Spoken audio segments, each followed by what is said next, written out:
오늘 우리에게 주신 말씀은 시편 37편 4절로부터 9절 말씀입니다. 제가 봉독하겠습니다. 거룩하신 하나님의 말씀입니다. 또 여호와를 기뻐하라. 그가 내 마음의 소원을 내게 이루어 주시리로다. 내 길을 여호와께 맡기라. 그를 의지하면 그가 이루시고 내 의를 빛같이 나타내시며 내 공의를 정오의 빛같이 하시리로다. 여호와 앞에 잠잠하고 참고 기다리라. 자기 길이 형통하며 악한 꾀를 이루는 자 때문에 불평하지 말지어다. 분을 그치고 노를 버리며 불평하지 말라. 오히려 악을 만들 뿐이라. 진실로 악을 행하는 자들은 끊어질 것이나 여호와를 소망하는 자들은 땅을 차지하리로다. 아멘. 사랑하는 우리 말씀상 공동체 모든 성도 여러분, 오늘 이 새벽에 예배에 나와서 하나님과 함께 동행하는 오늘 하루가 되길 소망합니다. 여러분의 가정과 일터 위에 사람이 주는 위로가 아니라 하나님께서 부어주시는 확실한 그 인도하심이 그리고 은혜와 평강이 임하기를 소망합니다. 오늘 우리가 함께 나눌 이 시편은 다윗이 이제 젊은 시절에 썼다가 인생을 지나면서 여러 번 되뇌었을 것 같다라고 생각이 드는 지혜 시입니다. 1절을 한번 살펴보면 오늘 본문은 아니었는데 악을 행하는 자들 때문에 불평하지 말라라고 이렇게 시작을 합니다. 다시 말해서 눈앞에서 악한 사람은 잘 되고 정직한 사람은 더디되는 그러한 현실을 본 사람의 기도이죠. 우리도 이런 장면을 삶을 살아가면서 많이 봅니다. 성실하게 일하는 사람은 요령 있게 성실하게 일하는 사람보다 요령 있는 사람이 먼저 자리를 잡고 기도하면서 버티는 사람보다 계산이 빠른 사람이 앞서 나가는 것을 우리가 보게 됩니다. 그때 우리는 어떤 생각이 들까요? 오늘 본문이 말하는 것처럼 불평 그리고 분노가 차오르게 되죠. 그래서 하나님께서 이 시편으로 우리에게 주시는 말씀은 분명합니다. 보이는 속도의 마음을 빼앗기지 말고 하나님의 시간과 하나님의 방식에 우리의 길을 맡겨라 라고 말하는 것이죠. 오늘 말씀을 세 문장으로 정리할 수 있습니다. 먼저 하나님을 먼저 기뻐하라. 두 번째로 내 길을 여호와께 맡기라. 세 번째로 잠잠히 기다리라. 이것이 오늘 우리가 붙들어야 할 믿음의 질서인데 먼저 하나님께 기뻐하라를 한번 살펴보도록 하겠습니다. 4절을 살펴보면 내가 여호와께 바라는 한 가지 일이라고 말했던 시편 27편처럼 오늘 말씀도 시작을 하나님으로부터 시작합니다. 여호와를 기뻐하라. 그가 내 마음의 소원을 내게 이루어 주시리로다 라고 얘기하고 있죠. 순서가 굉장히 중요합니다. 소원을 이루어 주시면 기뻐하라가 아니라 먼저 여호와를 기뻐하면 소원을 이루시리라 라고 기록되어 있죠.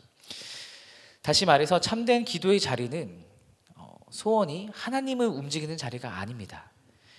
하나님이 소원을 빚으시는, 만들어주시는 자리라는 것이죠.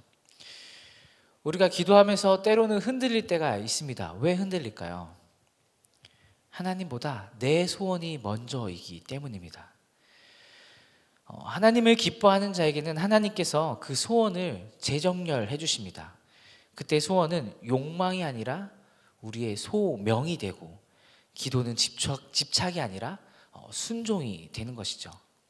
소명과 순종으로 바뀌게 재정렬되는 것입니다. 우리가 함께 교회를 위해서 기도할 때도 이 질서를 따라야 합니다. 하나님, 우리 교회가 부흥되게 해주십시오라는 기도보다 먼저 하나님, 우리 교회가 하나님을 기뻐하는 교회가 되게 하여 주옵소서 이렇게 기도해야 한다는 거죠. 하나님을 기뻐하는 공동체에게 하나님은 사명을 감당할 수 있는 은혜와 그 그릇을 그 모든 것을 우리에게 부어주십니다. 그것을 믿고 확신하면서 우리가 기도하면서 나가면 좋겠습니다. 두 번째로 내 길을 여호와께 맡기라입니다. 5절에서 6절을 살펴보면 내 길을 여호와께 맡기라. 그를 의지하면 그가 이루시고 이렇게 기록되어 있죠. 여기서 길은 단순한 이동 경로가 아닙니다. 인생의 방향, 우리 사역에 나가는 방향, 그리고 가정의 미래, 교회의 다음 스텝까지 포함하는 폭넓은 단어입니다. 다윗은 이렇게 말하고 있는 것이죠. 너의 계획을 하나님께 참조시키는 수준이 아니라 내가 가려는 그 길의 소유권 자체를 하나님께 넘겨라. 맡긴다라는 것이 결과만 맡긴다라는 것이 아닙니다. 방법과 시기도 맡기는 것이죠. 우리가 때로는 이렇게 이야기합니다. 하나님께 맡깁니다 라고 이야기하면서도 그 시기는 내가 정합니다. 방법도 제가 정하죠. 우리가 정할 때가 많습니다. 그렇다 보니까 무슨 일이 발생할까요? 불평이 생깁니다. 나 이렇게 했는데 왜 이루어지지 않았지? 내가 이런 생각을 갖고 이런 시기에 딱 맞게 했다고 생각했는데 하나님은 왜 내 기도를 들어주시지 않지? 불평이 생기는 것이죠. 하나님께서 이렇게 말씀하셨습니다. 시편에 그를 의지하면 그가 이루시고 라고 하셨잖아요. 그러니까 여기서 주어는 사람이 아닙니다. 하나님입니다. 이루시는 분은 하나님이시죠. 그러니까 속도와 순서도 하나님이 정하신다라는 겁니다. 6절에서 이것이 더 선명하게 드러나는데 내 의를 빛같이 나타내시며 내 공의를 정오의 빛같이 하시리로다. 우리가 삶을 살아가면서 억울한 일, 오해받은 일, 설명할 수 없는 일을 만날 때 우리가 가장 먼저 해야 되는 일은 설명하는 일입니다. 이것이 왜 그런가? 근데 오늘 시편은 이렇게 말합니다. 너를 설명하려 하지 말고 너를 있는 그대로 하나님께 맡기라고.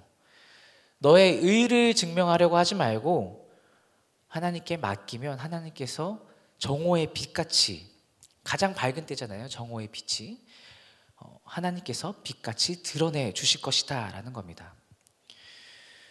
교회도 그렇습니다. 교회가 스스로를 정당화할수록 빛은 약해집니다.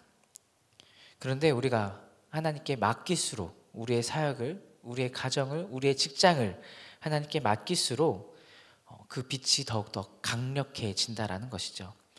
사역도 가정도 직장에서도 때로는 설명보다 하나님께 맡길 때 그 힘이 더 강력해진다라는 것을 우리가 확신해야 합니다.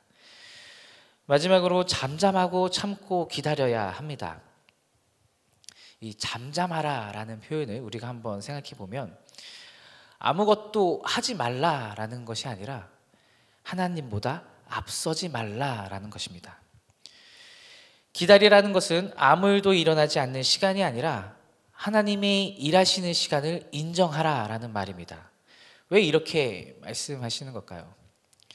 곧 이어지는 말이 답인데 자기 길이 형통하며 악한 꾀를 이루는 자 때문에 불평하지 말지어다 이렇게 기록하고 있죠.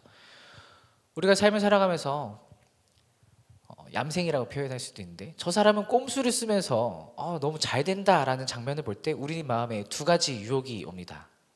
먼저 나도 저렇게 해볼까? 두 번째로는 도대체 저게 뭐냐라는 마음의 불평이 들게 되죠. 하나님은 이 두 가지 다 거절하시기를 원하십니다. 분을 그치고 노를 버리며 불평하지 말라. 오히려 악을 만들 뿐이라. 분노는 언제나 영적 에너지를 사그라지게 만듭니다. 그리고 우리의 불평은 기도를 흐리게 합니다. 결국에는 악을 만들어낸다는 것이죠.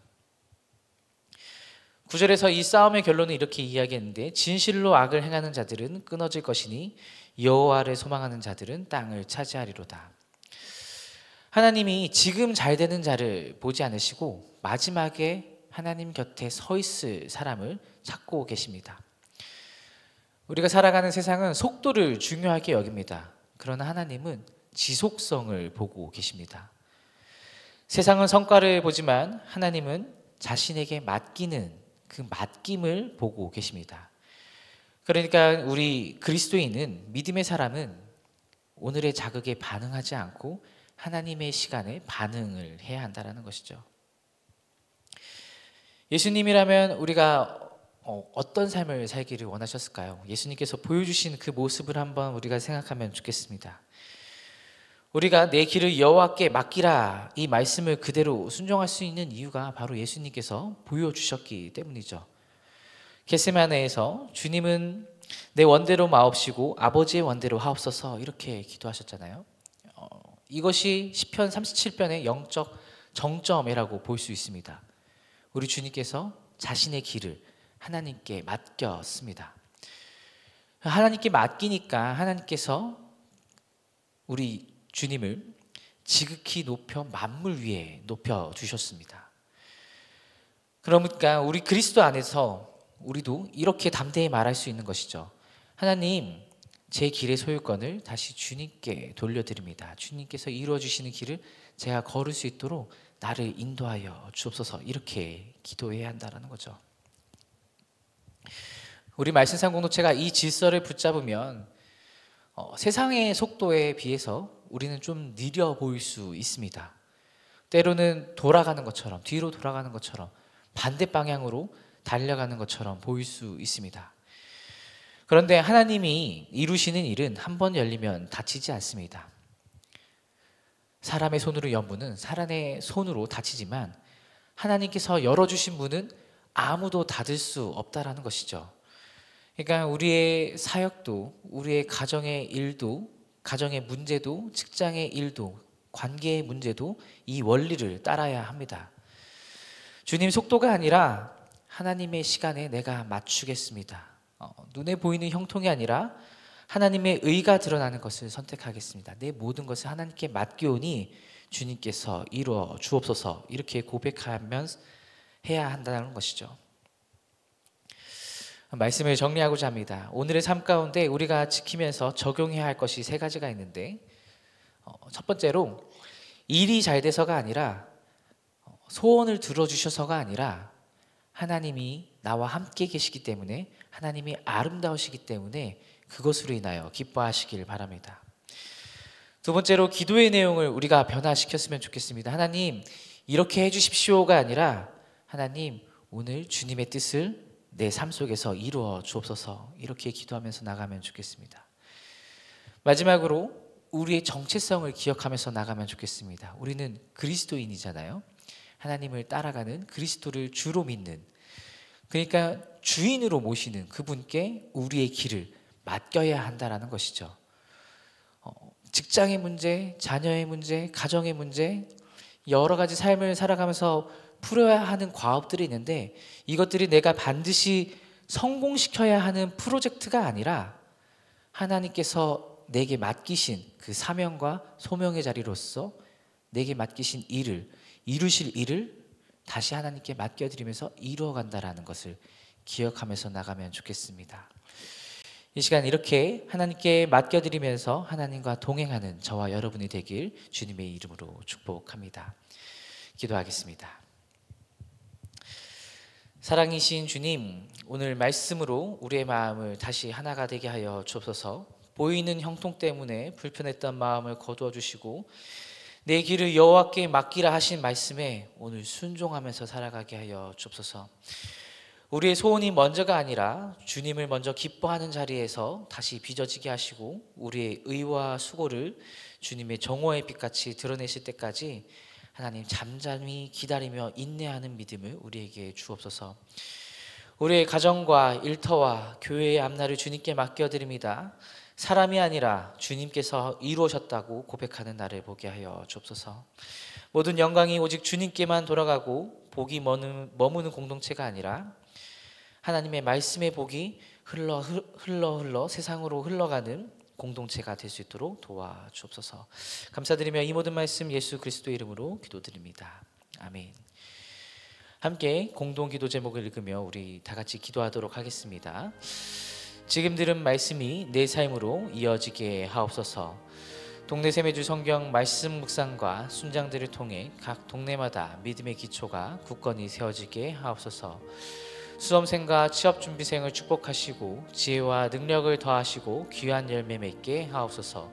싱크청년부를 축복하시고 하나님의 은혜를 누리며 실천하는 삶을 살게 하옵소서. 동네 플러스 20 결실 사역으로 많은 사람들이 전도되어 우리 교회로 오게 하옵소서. 이 나라를 하나님의 공의와 정의로 다스려 주시고 대통령과 모든 지도자들이 하나님을 두려워하며 국정을 지혜롭게 운영하게 하옵소서. 육체와 마음의 질병으로 고통 중에 있는 지체들에게 주님의 치유와 회복의 손길이 임하게 하옵소서. 함께 읽으신 공동 기도 제목과 가지고 나오신 개인의 기도 제목들을 같이 놓고 기도하시다가 우리 삶의 자리로 나아가겠습니다. 함께 기도하겠습니다.